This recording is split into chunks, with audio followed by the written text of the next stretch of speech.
오늘 연방준비제도회 제롬 파월 의장이 연방공개시장위원회 장내회의를 통해 0.75%의 금리 인상을 단행했습니다. 미치 머커너 공화당 상원 원내대표가 민주당과 일부 공화당 의원이 합의한 초당적 총기 규제안에 지지를 표명하면서 간발의 차로 필러버스를 면회할 것으로 보입니다. 날씨가 더워지면서 피서객들이 많아지는 가운데 뉴저지에서 익사사고가 잇따르고 있습니다.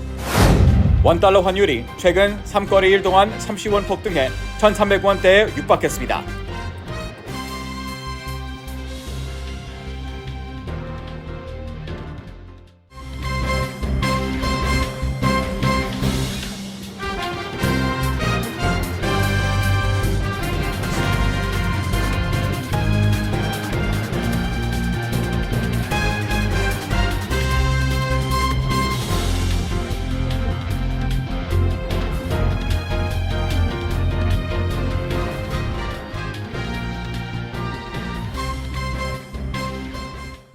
여러분 안녕하십니까?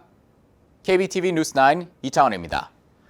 오늘 연방준비제도회 제롬 파월 의장이 연방공개시장위원회 장내회의를 통해 0.75%의 금리 인상을 단행했습니다. 연준은 40여 년 만에 최악의 수준으로 뛰어오르는 물가를 잡겠다며 인플레이션에 대해 전쟁을 선포했습니다. 첫 번째 소식 김은지 기자가 전합니다. 제롬 파월 의장은 기자회견에서 연준은 물가를 잡기 위한 수단과 결의가 있다고 포문을 열었습니다. We at the Fed understand the hardship that high inflation is causing. We're strongly committed to bringing inflation back down, and we're moving expeditiously to do so.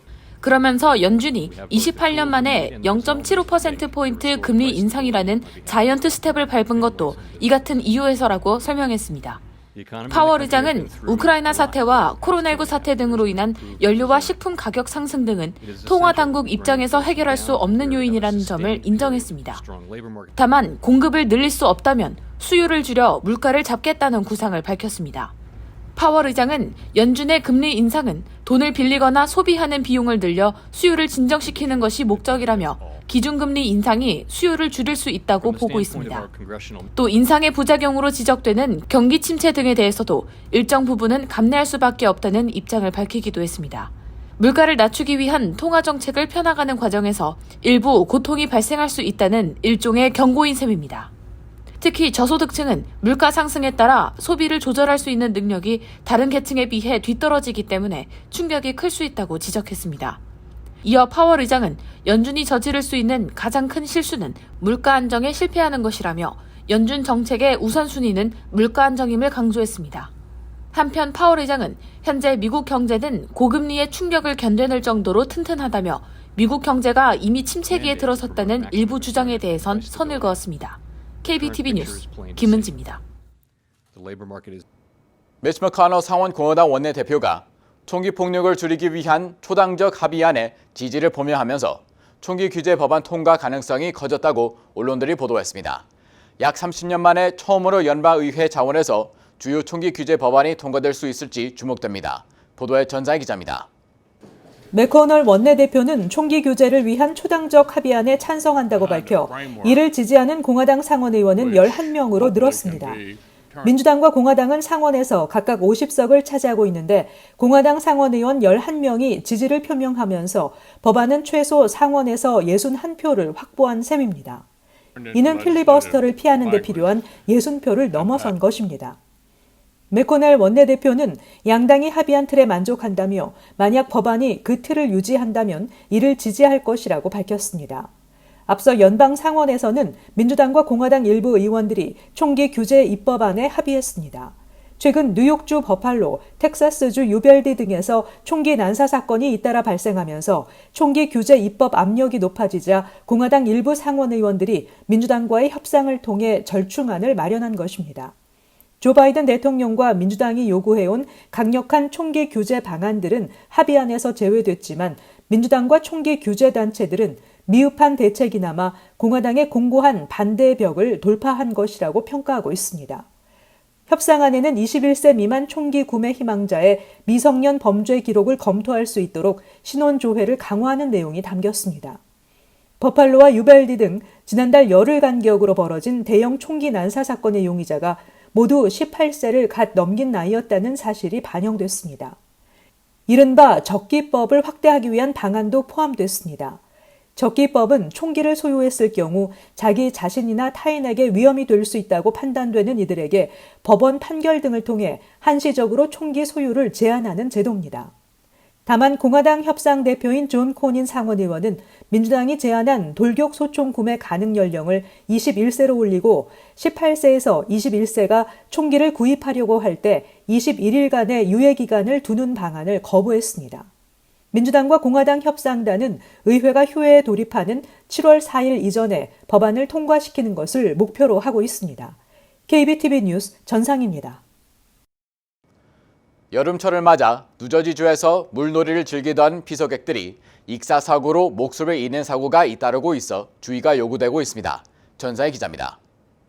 뉴저지주에서는 13일 하루 동안에만 바닷가에서 수영을 하던 피서객 2명이 물에 빠져 목숨을 잃는 사고를 당했습니다. 해안경비대에 따르면 13일 밤 남편과 함께 비치 스테이크 파크에서 수영을 하던 59세 여성이 이안류에 휩쓸리는 바람에 실종돼 이튿날인 어제 오전 11시쯤 발견됐습니다. 이안류는 해안에서 바다 방향으로 흐르는 해류를 말하는데 휩쓸리면 목숨을 잃을 가능성이 높습니다. 또 만머스 카운티 셰리프는 벨마 해변가에서 친구들과 함께 그룹으로 피서를 즐기던 20대 남성 1명이 실종돼 수색에 나선 끝에 익사체로 발견됐다고 발표했습니다. 앞서 지난 8일에는 윌우드 해변과 맨체스터 헤릴라이트 레이크에서 각각 30대와 40대 남성이 수영을 하다 물에 빠져 목숨을 잃었고 7일에는 펜실베니아주 존스타운에 거주하는 50대 남성이 윌우드 크레스트 해변에서 수영하다 구조됐지만 케이프 리저널 병원으로 옮겨진 뒤 사망했습니다. 또 지난 7일에는 베이온에 있는 링컨 커뮤니티 스쿨 수영장에 잭 지앙, 추밍쟁 등 2명의 청소년들이 몰래 들어가 수영을 하다 목숨을 잃었습니다. 학군 측은 두 청소년이 수영장 문이 닫히고 라이프가드는 물론 지켜보는 사람이 없는 상태에서 수영을 하다 사망한 것으로 보인다고 발표했습니다. 미 전국적으로는 연간 800명 이상의 아동이 익사로 인해 사망하고 있습니다. 특히 수영장에서 발생한 익사 사고로 숨진 유아와 어린이는 350명 이상이며 이 가운데 약 80%는 5세 이하입니다. KBTV 뉴스 전상입니다. 올해 최고치를 깼던 원달러 환율이 어제 1292원을 넘어서며 급등세를 이어갔습니다. 이는 코로나19로 금융시장이 충격을 받았던 지난 2020년 3월 19일 이후 가장 높은 수준입니다. 전상 기자입니다. 미국의 인플레이션 심화에 따른 통화 긴축 압박으로 달러 강세가 지속되면서 원달러 환율은 서울 외환시장에서 최근 3거래일 동안 30원 폭등했습니다. 미국발 물가 충격이 환율을 밀어올렸습니다. 미국의 5월 소비자 물가 상승률이 시장 전망치를 웃도는 8.6%를 기록하면서 물가 피크아웃에 대한 기대감이 무너진 영향이 컸습니다. 뉴욕 연방준비은행이 발표한 앞으로 1년간 기대 인플레이션도 6.6%로 사상 최고치를 나타내면서 인플레이션이 예상보다 길어질 수 있다는 관측에 힘이 실리고 있는 상황입니다. 원달러 환율이 상승해 원화 가치가 떨어지면 한국의 수입 물가가 오릅니다. 인플레이션을 자극하는 것은 물론이고 외국인 투자금의 유출 가능성도 커지게 됩니다. 전문가들은 미국의 급격한 금리 인상에 따른 강달러 현상이 당분간 지속될 것으로 보고 달러 대비 원화 값이 1,300원 선에 도달할 가능성이 있다고 전망하고 있습니다. 한국 당국은 외환시장 안정을 위해 필요한 조치를 취하겠다는 강한 메시지를 표했습니다. 한편 미주 한인들이 자주 이용하는 각종 인터넷 커뮤니티에는 환율을 걱정하는 글이 연이어 게시되고 있습니다. 한국에서 대규모 송금을 받아야 하는 한인들이나 유학생들은 생활비 타격이 크다며 우려하고 있으며 뉴욕 일원 한인은행들에도 환율 전망 문의가 이어지고 있습니다. 반면 올 초 달러 투자를 하거나 여름을 맞아 한국 여행을 계획하는 한인들은 이 같은 환율 급등세를 반가워하고 있습니다. 물가를 잡기 위해 연준이 공격적인 긴축에 나서는 만큼 슈퍼달러 현상은 가속화할 것으로 보입니다. 높은 금리 혜택을 누리고 불확실성 회피를 위해 달러를 사려는 수요가 많아지고 있기 때문입니다. KBTV 뉴스 전상입니다. 팍스 비즈니스는 미국 국내선 항공료가 지난 1월 이후 47% 급등한 것으로 나타났다고 보도했습니다. 팬데믹 이전 수준과 비교하면 4월은 27%, 3월은 20% 오른 것으로 조사됐습니다. 어도비 디지털 인사이트 애널리스트 비백 판디아는 일부 소비자, 특히 코로나19 대유행 기간 여행을 연기한 소비자들은 더 높은 요금을 견딜 수 있지만 일부 소비자는 여행을 재고하고 있다고 말했습니다. 항공료는 코로나19 대유행 사태 이후 높은 연료 가격, 노동력 부족, 억눌린 여행 수요 폭발 등으로 크게 오르고 있습니다. 항공사들은 지난주 바이든 행정부가 해외 입국자에 대한 코로나19 검사 요건을 해제하기로 한 결정을 환영했습니다. 업계는 해외 여행을 더욱 활성화할 것으로 기대하고 있습니다. 코로나19 팬데믹 기간 동안 미국에 입국했다 눌러앉은 불법 체류자, 오버스테이가 늘어난 것으로 조사됐습니다. 이 기간 미국의 체류 기한을 넘겨 살고 있는 한국인도 5천 명이 넘는 것으로 집계됐습니다. 국토안보부 발표에 따르면 미국의 관광 또는 특별비자 등으로 입국한 외국인 방문자 68만 4,500명이 체류 기간을 어기고 미국에 남았습니다. 팬데믹 직전인 2019년의 경우 67만 6,400명, 2018년의 경우 66만 6,580명이었던 점과 비교할 때 각각 1%, 3% 증가한 수치입니다. 오버스테이 외국인은 대부분 관광비자로 입국한 케이스로 전체 오버스테이의 절반이 넘는 51.6%에 달했습니다. 그 뒤로 비자 면제 국가 출신이 15.3%인 10만 5천 명을 차지했으며 학위를 마치고도 돌아가지 않은 유학생도 4만 9천 명이었습니다. 한국인의 경우 지난해 5,883명이 체류 기간을 지키지 않고 남아있는 것으로 파악됐습니다.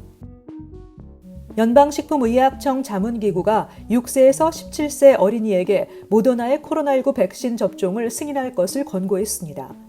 백신 생물의약품자문위원회는 만장일치로 6세에서 17세 어린이에게 모더나 백신 2회를 접종했을 때 효과가 부작용을 능가한다고 판단했습니다. 6세에서 11세는 성인의 절반 수준, 12세에서 17세는 성인과 같은 용량을 투약할 것을 권고했습니다. 모더나는 지난해 5월 FDA에 12세에서 17세 백신 긴급 사용 승인을 신청했지만 소아 청소년과 청년층에서 심근염 발생 위험이 크다는 지적이 나오자 FDA는 결정을 미뤄왔습니다. 천정부지로 치솟는 인플레이션에 놀란 투자자들이 채권 매도에 집중한 바람에 몰개지 이자율이 6%를 돌파했습니다. 몰개지 데일리 뉴스는 통상적인 금리 수준이 6.125에서 6.375%로 올랐다고 보도했습니다. 몰개지 데일리 뉴스는 이자율 최대의 적은 인플레이션으로 지난 10일 발표된 5월 소비자 물가지수 쇼크 이후 몰개지 이자율도 오름폭이 커지고 있다고 전했습니다. 실제 인베스토피디아가 추적해온 이자율은 하루 만에 0.31%포인트 올라 6.23%로 2008년 11월 이후 최고를 기록했고 15년 만기 고정금리 모개지 이자율도 하루 새 0.34%포인트 급등한 5.28%에 달했습니다. 잠시 후 커뮤니티 브리핑을 전합니다.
이어서 환율과 증시 자료입니다.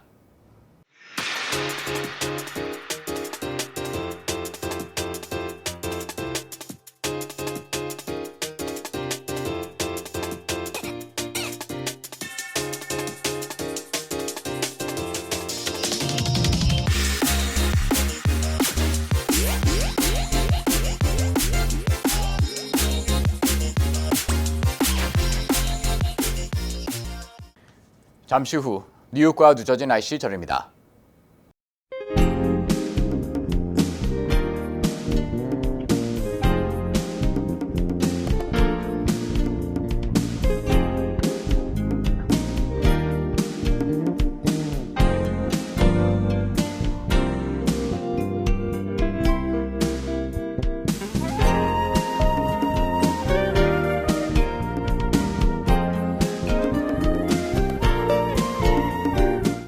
KBTV 뉴스9 마칩니다.